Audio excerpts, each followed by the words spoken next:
وإذا قرئ القرآن فاستمعوا له وأنصتوا لعلكم ترحمون. السلام عليكم ورحمة الله وبركاته. نحمده ونصلي على رسوله الكريم، أما بعد، فأعوذ بالله من الشيطان الرجيم. بسم الله الرحمن الرحيم. رب اشرح لي صدري ويسر لي أمري واحلل عقدة من لساني يفقه قولي. يا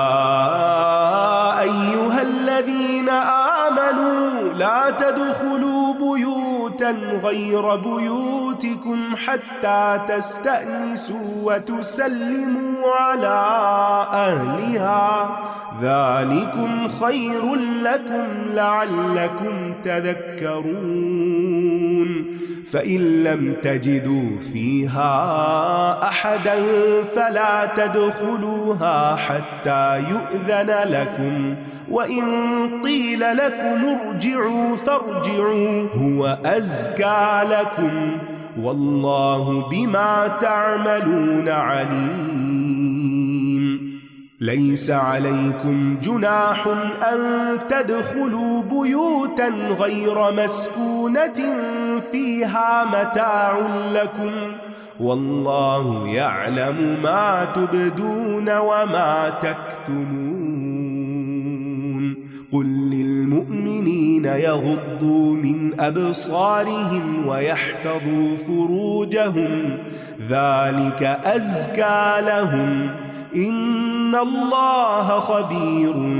بما يصنعون. وقل للمؤمنات يغضضن من أبصارهن ويحفظن فروجهن ولا يبدين زينتهن إلا ما ظهر منها، وليضربن بخمرهن على جيوبهن، ولا يبدين زينتهن إلا لبعولتهن أو آباء بعولتهن أو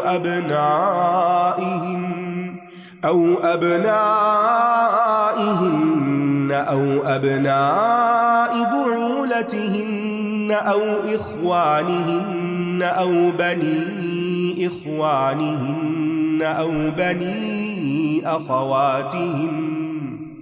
بني أخواتهن أو نسائهن أو ما ملكت أيمانهن أو التابعين غير أولي الإذبة من الرجال أو الطفل الذين لم يظهروا على عورات النساء، ولا يضربن بأرجلهن ليعلم ما يخفين من زينتهن. وتوبوا إلى الله جميعا أيها المؤمنون لعلكم تفلحون. وأنكحوا الأيام منكم والصالحين من عبادكم وإمائكم، إن يكونوا فقراء يغنهم الله من فضله، والله واسع عليم. وليستعفف الذين لا يجدون نكاحا حتى يغنيهم الله من فضله، والذين يبتغون الكتاب مما ملكت أيمانكم فكاتبوهم إن علمتم فيهم خيرا، وآتوهم من مال الله الذي آتاكم، ولا تكرهوا فتياتكم على البغاء إن أردنا تحصنا لتبتغوا عرض الحياة الدنيا، ومن يكرههن فإن الله من بعد إكراههن غفور رحيم. وَلَقَدْ أَنزَلْنَا إِلَيْكُمْ آيَاتٍ مُبَيِّنَاتٍ وَمَثَلًا مِّنَ الَّذِينَ خَلَوْا مِن قَبْلِكُمْ وَمَوْعِظَةً لِّلْمُتَّقِينَ۔ اے لوگو جو ایمان لائے ہو، اپنے گھروں کے سوا اور گھروں میں داخل نہ ہوا کرو جب تک تم اجازت حاصل نہ کر لو، اور ان کے رہنے والوں کو سلام نہ کر لو۔ یہ بات تمہارے لیے بہتر ہے تاکہ تم نصیحت حاصل کرو۔ یہاں کسی کے گھر میں داخل ہونے کے آداب بتائے گئے ہیں۔ اجازت مانگنے کا طریقہ جو نبی صلی اللہ علیہ وسلم سے پتہ چلتا ہے، آپ کے ہاں بنو عامر کا ایک آدمی آیا اور اس نے اجازت طلب کی، کہنے لگا کیا میں اندر آ جاؤں؟ آپ نے اپنے خادم سے کہا اس کے پاس جاؤ اور اسے اجازت مانگنے کا طریقہ سکھاؤ کہ وہ اس طرح کہے السلام علیکم ادخل، یعنی پہلے سلام کرے، السلام علیکم کیا میں اندر آ سکتا ہوں؟ اس آدمی نے یہ بات سن لی اور کہا السلام علیکم ادخل، تو رسول اللہ صلی اللہ علیہ وسلم نے اجازت دے دی اور وہ داخل ہو گیا۔ تو اس سے پتہ چلتا ہے کہ نبی صلی اللہ علیہ وسلم موقع کی مناسبت سے تربیت کر دیا کرتے تھے۔ اور پھر یہاں یہ بات بھی پتہ چلتی ہے کہ زیادہ سے زیادہ 3 دفعہ اجازت مانگنی چاہیے، اگر اجازت نہ ملے تو واپس چلے جانا چاہیے، اور اگر کوئی آپ کا نام پوچھے تو اپنا نام بتانا چاہیے، میں نہیں کرنا چاہیے۔ دروازے کے بالکل سامنے کھڑے ہو کر اجازت نہیں مانگنی چاہیے تاکہ ایک دم دروازہ کھلے اور دوسرے کا پورا گھر اندر سے نظر آئے، یہ نہیں ہونا چاہیے، سائیڈ وے پہ کھڑا ہونا چاہیے۔ فرمایا پھر اگر تم ان گھروں میں کسی کو نہ پاؤ تو ان میں داخل نہ ہو یہاں تک کہ تمہیں اجازت دے دی جائے، اور اگر تم سے کہا جائے کہ واپس چلے جاؤ تو واپس چلے جایا کرو، یہ تمہارے لیے زیادہ پاکیزہ ہے، اور جو کچھ تم کرتے ہو اللہ اسے خوب جاننے والا ہے۔ یعنی اگر کوئی شخص گھر میں موجود نہ ہو تو اس وقت اس کے گھر میں داخل نہیں ہونا چاہیے، کیونکہ اس سے بہت سے شکوک و شبہات پیدا ہو سکتے ہیں۔ اسی طرح گھر والے کو اختیار ہے کہ وہ کسی کو بھی واپس بھیج سکتا ہے، اور اگر کوئی ایسا کرتا ہے تو اس کا برا نہیں ماننا چاہیے، کیونکہ یہ اللہ سبحانہ تعالیٰ کا حکم ہے، بلکہ زیادہ پاکیزگی کا ذریعہ ہے۔ وہ کیسے کہ اگر آپ کسی کے دروازے پہ کھڑے ہیں اور اجازت مانگے جا رہے ہیں اور وہ کھول ہی نہیں رہا، تو اس طرح آپ اپنی بے قدری کر رہے ہیں۔ اور دوسری بات یہ کہ اگر آپ واپس چلے جاتے ہیں تو یہ آپ کا حق بھی محفوظ رکھے گا اور گھر والے کا بھی، اور اللہ تعالیٰ کے حکم پر بھی عمل ہو جائے گا۔ اور اس میں انسان کو یہ سوچنا چاہیے کہ واپس جا کر میں دراصل اللہ تعالیٰ کا حکم مان کر ایک اجر کما رہا ہوں، جبکہ بلا ضرورت اصرار کے ساتھ دوسرے کے گھر میں داخل ہونا ناپسندیدہ عمل ہے اللہ تعالیٰ کے ہاں بھی اور خود گھر والوں کے ہاں بھی۔ اور پھر یہ ہے کہ واپس جاتے ہوئے گھر والوں کے بارے میں برا گمان نہیں کرنا چاہیے، خوشی سے واپس جانا چاہیے اور اسی میں بہتری سمجھنی چاہیے۔ صحابہ کو اس آیت پر عمل کرنے کا بہت شوق تھا۔ قتادہ کہتے ہیں کہ ایک مہاجر نے کہا میں نے اپنی پوری زندگی اس آیت کی تلاش میں گزاری لیکن میں اسے نہ پا سکا۔ وہ کیا کہ میں اپنے کسی بھائی سے اجازت طلب کروں تو وہ مجھ سے کہے واپس چلے جاؤ تو میں واپس چلا جاؤں، یعنی کوئی موقع ملے کہ میں اللہ تعالیٰ کے اس حکم پر عمل کر سکوں اور میں خوش ہو جاؤں کہ میں نے اللہ کے حکم پر عمل کیا ہے۔ تو آپ دیکھیے کہ اگر ہمیں کوئی واپس بھیجے اور بول کر واپس بھیجے تو ہم کیا اللہ تعالیٰ کے اس حکم پر خوش ہوں گے یا ناراض ہوں گے؟ اور اسی طرح اگر کوئی ہمارے میسج یا کال کا جواب نہیں دے پاتا کسی بھی مجبوری کی وجہ سے تو اس پر بھی ناراضگی کا اظہار نہیں کرنا چاہیے۔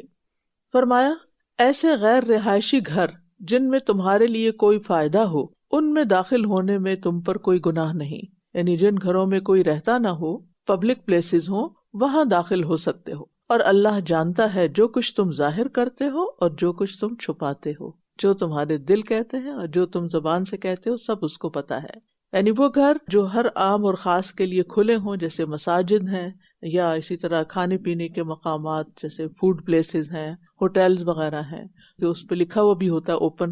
اور انسان آرام سے اجازت کے بغیر داخل ہو سکتا ہے۔ لیکن اگر کوئی شخص کسی ہوٹل میں اپنی فیملی کے ساتھ رہ رہا ہے تو پھر اس کے کمرے میں آپ بغیر اجازت کے داخل نہیں ہو سکتے۔ اور اسی طرح یہ کہ جہاں آدمی کے جانے کا کوئی مقصد یا ضرورت نہ ہو تو وہاں بلا وجہ داخل ہو کر ادھر ادھر کا تجسس کرنا اور چیزیں دیکھنا یہ بھی درست نہیں۔ مومن مردوں سے کہہ دیجئے کہ وہ اپنی نگاہیں جھکا کر رکھیں اور اپنی شرمگاہوں کی حفاظت کریں، یہ ان کے لیے زیادہ پاکیزہ ہے۔ جو کچھ وہ کرتے ہیں اللہ اس کی خوب خبر رکھنے والا ہے۔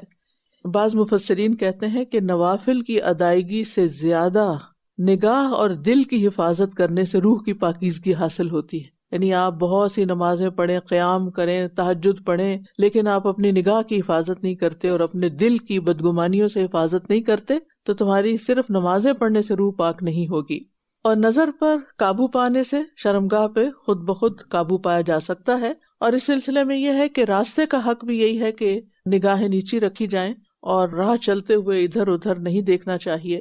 اور یہاں پر دیکھنے سے مراد بری نظر سے دیکھنا ہے، شہوت کی نظر سے دیکھنا ہے، وہ نظر منع ہے، کیونکہ اگر کوئی اس طرح دیکھتا ہے تو وہ شیطان کا اعلی کار بن جاتا ہے اور ایمان کی حلاوت سے محروم ہو جاتا ہے، اور پھر جب کوئی ایمان کی حلاوت سے محروم ہوتا ہے تو اس کا کسی نیک کام میں دل نہیں لگتا،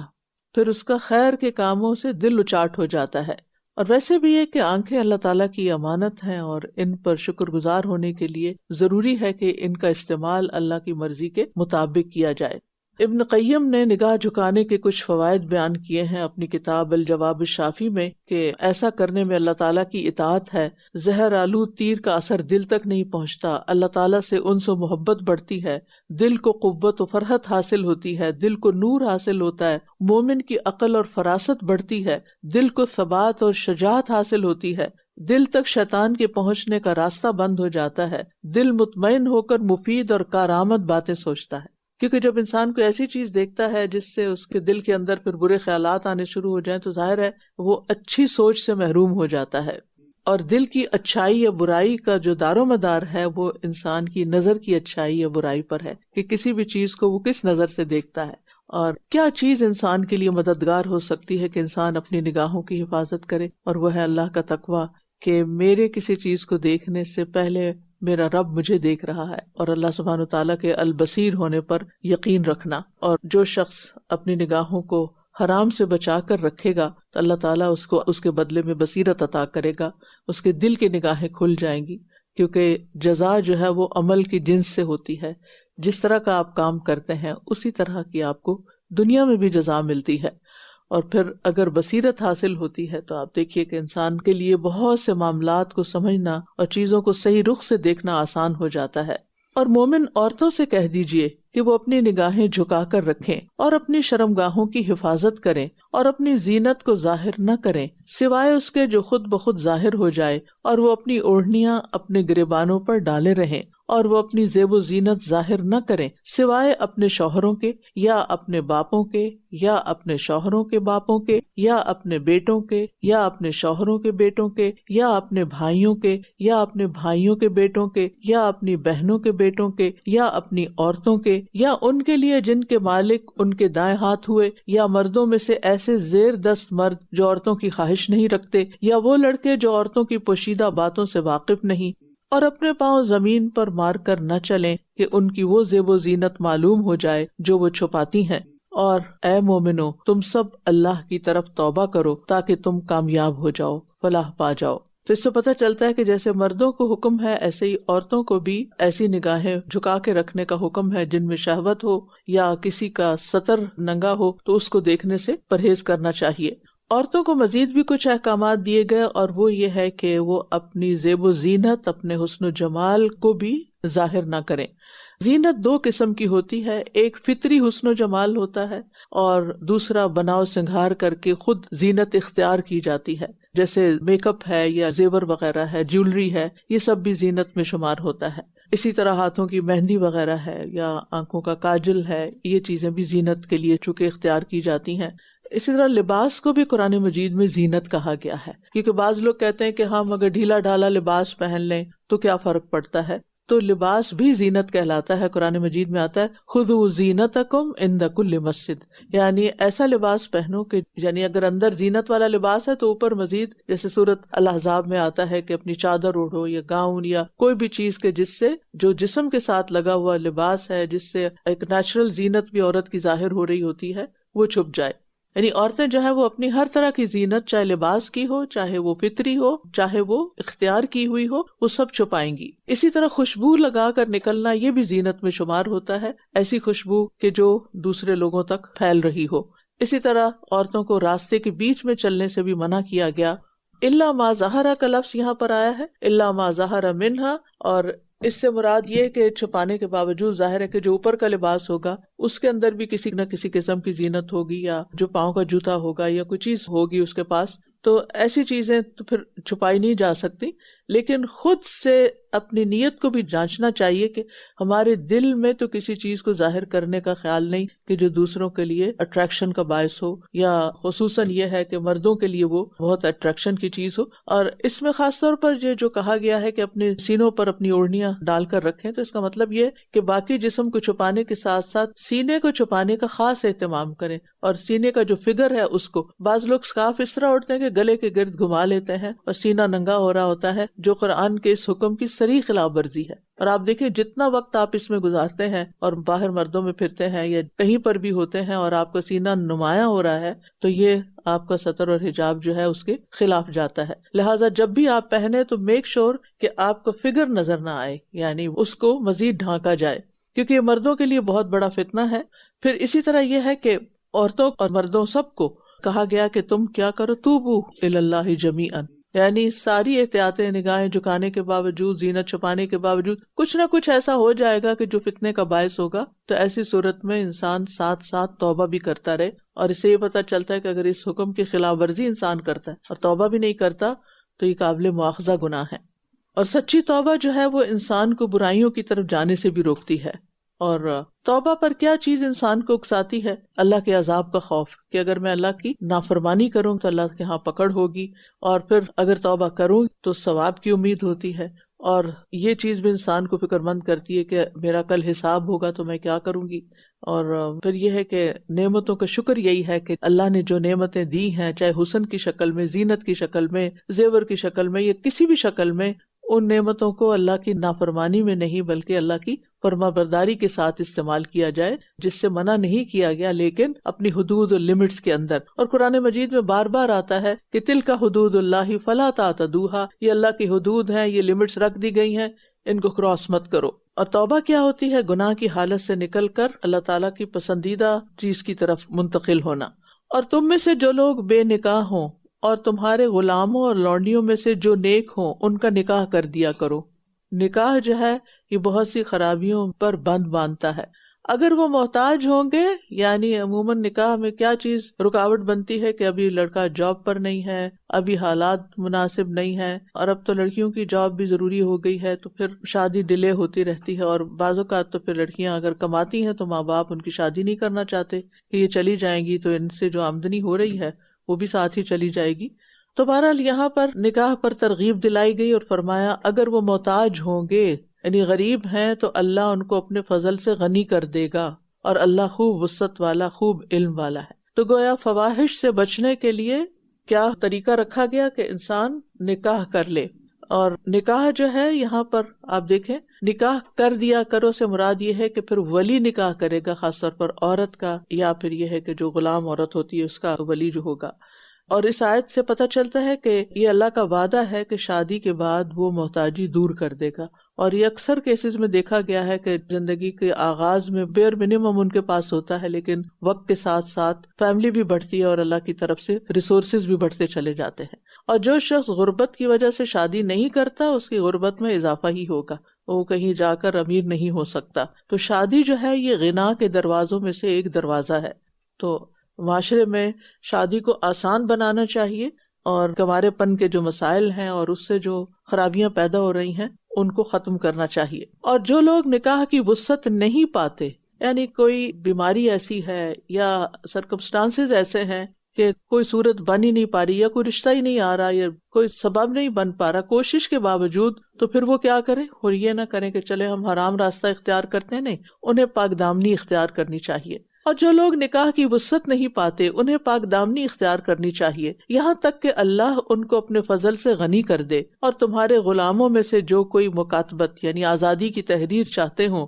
اگر تم ان میں کوئی بھلائی جانو تو ان سے مکاتبت کر لو، اور انہیں اللہ کے مال میں سے دو جو اس نے تمہیں دیا ہے. ہمارے پاس جو کچھ ہے وہ اللہ کا دیا ہوا ہے. جب ہم کسی کو دیتے ہیں تو احسان نہیں کرتے، کیونکہ ہمارا اپنا نہیں ہوتا، ہمیں بھی اللہ ہی نے دیا ہے. اور اگر تمہاری لونڈیاں پاک دامنی اختیار کرنا چاہیں تو تم انہیں دنیا کی زندگی کا سامان چاہنے کی غرض سے بدکاری پر مجبور نہ کرو، اور جو انہیں مجبور کرے گا تو انہیں مجبور کیے جانے کے بعد بلا شبہ اللہ بہت بخشنے والا نہایت رحم کرنے والا ہے۔ تو ان آیات سے پتہ چلتا ہے کہ کسی مجبوری کی وجہ سے اگر کوئی شادی نہیں کر پا رہا تو پھر وہ صبر سے کام لے، پاک دامنی سے کام لے، کیونکہ نبی صلی اللہ علیہ وسلم کی بالکل ابتدائی دور کی جو تعلیمات تھی مکہ میں، ان میں بھی پاک دامنی کا حکم تھا۔ ابو سفیان نے ہرقل کے سامنے کہا تھا کہ وہ یعنی محمد صلی اللہ علیہ وسلم ہمیں نماز، صدقہ، عفت و پاک دامنی اور صلہ رحمی کا حکم دیتے ہیں۔ تو یہ ہمارے دین کی بنیادی تعلیمات ہیں، ان کا اہتمام کرنا چاہیے۔